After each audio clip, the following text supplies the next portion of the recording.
ఓం కార్తికేయాయ నమః. శ్రీ కార్తికేయ పంచకము. మన పురాణాల ప్రకారం మనకున్న కష్టాలు తొలగి విజయం సిద్ధించాలన్నా, అజ్ఞానం తొలగి జ్ఞానసిద్ధిని పొందాలన్నా, ఆరోగ్య సమస్యలతో సతమతమవుతున్న శ్రీ సుబ్రహ్మణ్యేశ్వర స్వామి పంచకాన్ని పారాయణ చేయాలి.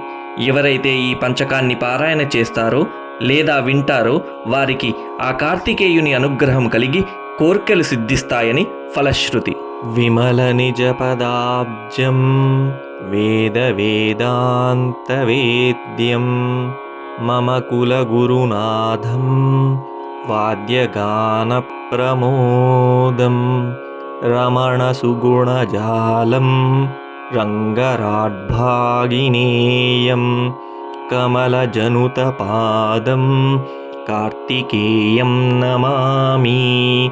శివశరవణజాతం శైవయోగప్రభావం భవహితగురునాథం భక్తబృందప్రమోదం నవరసమృదుపాదం నాదహ్రీంకారరూపం కవనమధురసారం కార్తికేయం భజామి.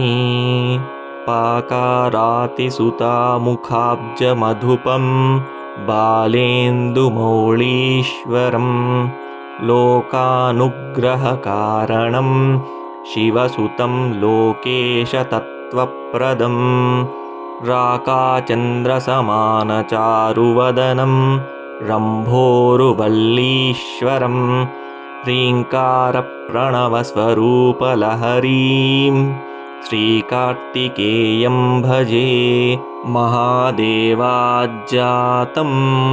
శరవణభవం మంత్రశరభం మహత్తత్వానందం పరమలహరీ మంత్రమధురం మహాదేవాతీతం సురగణయుతం మంత్రవరదం గుహం వల్లీనాథం మమ హృది భజే గృధ్రగిరిశం.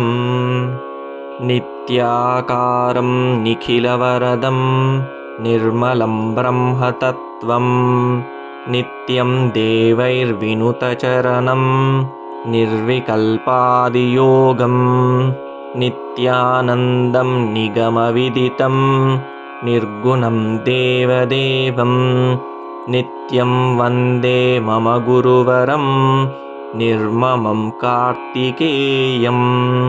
పంచకం కార్తికేయస్య యః పఠేత్ శృణుయాదపి కార్తికేయ ప్రసాదాత్ స సర్వాభీష్టమవాప్నుయాత్. ఇతి శ్రీ కార్తికేయ పంచకం సంపూర్ణం.